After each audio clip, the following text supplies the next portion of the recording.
इतनी बड़ी पॉपुलेशन थी, इंदिरा जी ने पूरे वर्ल्ड कम्युनिटी से कहा कि अरे भैया ये देखो हमारे यहाँ घुसते चले आ रहे हैं, इनका कुछ व्यवस्था करो।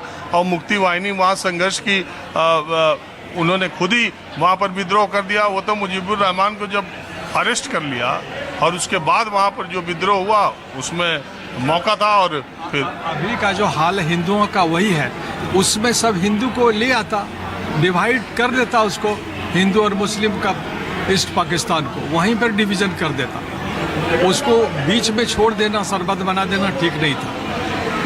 देखिए बहुत सारे लोग 1971 के युद्ध और इस युद्ध की चर्चा कर रहे हैं, तो ऐसे में कुछ इसमें कोई दो राय नहीं कि इंदिरा गांधी 1971 के युद्ध में अमेरिकी राष्ट्रपति निक्सन और उनके सलाहकार हेनरी किसिंजर, उनके दबाव के सामने वो कभी नहीं झुकी। राष्ट्रपति निक्सन खुले तौर पर उन्होंने पाकिस्तान को जंगी बेड़ा भेजने का काम भी किया, लेकिन इंदिरा गांधी ने कहा कि 7वां भेजो चाहे 70वां भेजो, इसका कोई फर्क नहीं पड़ता। इंदिरा गांधी ने उस वक्त अमेरिकी दबाव के सामने न झुकना स्वीकार किया था। उसकी बहुत सारी वजहें थी, क्योंकि विश्व राजनीति में रशिया, सोवियत संघ जिसे कहते थे, वो बहुत मजबूत स्थिति में था रणनीतिक तौर पर और सामरिक तौर पर, और उसने खुलेआम भारत को और इंदिरा जी को समर्थन दिया। दूसरी बात यह है कि पाकिस्तान पश्चिमी और पूर्वी पाकिस्तान में बटा हुआ था। पूर्वी पाकिस्तान जो आज बांग्लादेश है, वहाँ खुद आज़ादी की लड़ाई पाकिस्तान के खिलाफ लोगों ने लड़नी शुरू कर दी थी, वहाँ पर बगावत हो गई थी। एक किस्सा मैं आपको सुना देता हूँ। नटवर सिंह भारत के विदेश मंत्री रहे हैं, विदेश IFS अधिकारी भी रहे हैं। उन्होंने अपनी आत्मकथा one life is not enough में वो लिखते हैं कि उनकी पोलैंड में नियुक्ति थी और वहाँ के उच्चायोग में वो थे, और उसी समय वहाँ जो पाकिस्तान का उच्चायुक्त वहाँ पर जो थे वो बंगाली थे, जिनका रूट पूर्वी पाकिस्तान में था, यानी बांग्लादेश में था।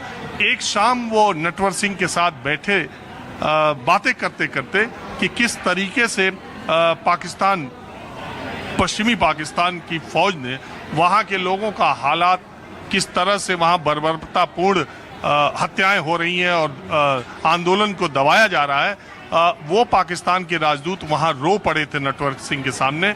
और उन्होंने बहुत ही गोपनीय सूचनाएं, जो कि केवल 2 राजदूत, उच्चायोग में सिर्फ 2 लोगों को पता रहती है, उन्होंने बंद इनवेलप में भारत के राजदूत नटवर सिंह को वो जानकारी दी, जिसको उन्होंने सीधे इंदिरा गांधी को भेजा। तो ये भी स्थितियां थी कि वहां पर पूर्वी पाकिस्तान के लोग आज़ादी के एक आंदोलन में खुद ही कूद चुके थे, और भारत ने उसमें अमेरिका के सामने दबा नहीं। और उसके बाद कांग्रेस के नेता शशि थरूर ने भी ये बात कही है कि 1971 की परिस्थितियां अलग थी, 2025 की परिस्थितियां अलग है। बावजूद इसके मैं आपसे पूछूं, आप महिला हैं, क्या मूड देश का बन चुका था तब तक सीज फायर हो गया, तो आपने क्या सोचा? दोबारा बोलिए क्वेश्चन। मूड देश का युद्ध का बना हुआ था, ऐसे में सीज फायर हुआ, तो आपने क्या सोचा? कुछ नहीं सोचा। देखिए, जो लिखा होता है वो होता ही है। कलयुग है, ठीक है, कलयुग है, तो ये सब होना ही था। अभी और कुछ बहुत बाकी है, ऐसा लिखा था, ये होना ही है। युद्ध रुक गया, ठीक है, क्या और होना चाहिए? पता नहीं, दोबारा हो भी सकता है, क्योंकि देखो पाकिस्तान ऐसा है, वो पीछे से दोबारा पीठ पे भी वार कर सकता है, ये पॉसिबिलिटी है। रुकने के बाद भी दोबारा हो सकता है, ऐसी पॉसिबिलिटी है। तो सीज फायर का आपको जब पता चला तो आपने क्या सोचा? कुछ नहीं सोचा, कुछ नहीं सोचा। ये हमें तो पता था ये सब कुछ होना है। आपको पता था रुक जाएगा इतना बढ़ के तुरंत? नहीं, रुकने का नहीं सोचा था, लेकिन ये देखिए, ये साल जो है ना, ये प्लानिटरी पोजीशन जो बन रही है ना, इसमें युद्ध, लड़ाई झगड़े, आग से लोग मरेंगे, पानी से मरेंगे, ये सब होना है। क्या आप ज्योतिषी है क्या? सर जी, माहौल क्या है? माहौल क्या है उसके? अब मिस्टर राजीव रंजन है। जी जी। ओहो, आवाज से हमको लग गया आपको। अरे तो फिर इतना देर में फेस नहीं पहचान पाया, लेकिन आवाज से हमको पता चल गया। जी जी। हाँ, नहीं ठीक है।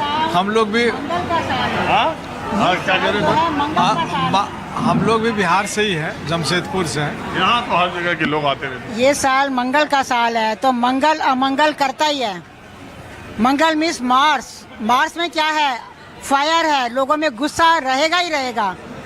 अभी और लड़ाई बाकी है बहुत जगह में, आगे आगे देखो होता है क्या। आप भी कुछ कहना चाह रहे हैं? नहीं, मेरे ख्याल से मैं एडवोकेट हूँ बाय प्रोफेशन, और बाय ट्रेनिंग मेरी ये हैबिट है कि जब तक मेरे सामने सभी फैक्ट्स नहीं होते हैं मैं कमेंट रिजर्व करता हूँ। तो क्या परिस्थिति रही जिसकी वजह से ये सीज फायर हुआ है, diplomatically, strategically, I still do not know. Therefore I will not comment whether it's a good move और बैड। आप क्या कहना चाहेंगे? किस संदर्भ में? यही जो सीज फायर हुआ, देश की मन स्थिति के बारे में आपके मन में कोई सवाल है? सवाल था कि जो इसमें पीओके के लिए संघर्ष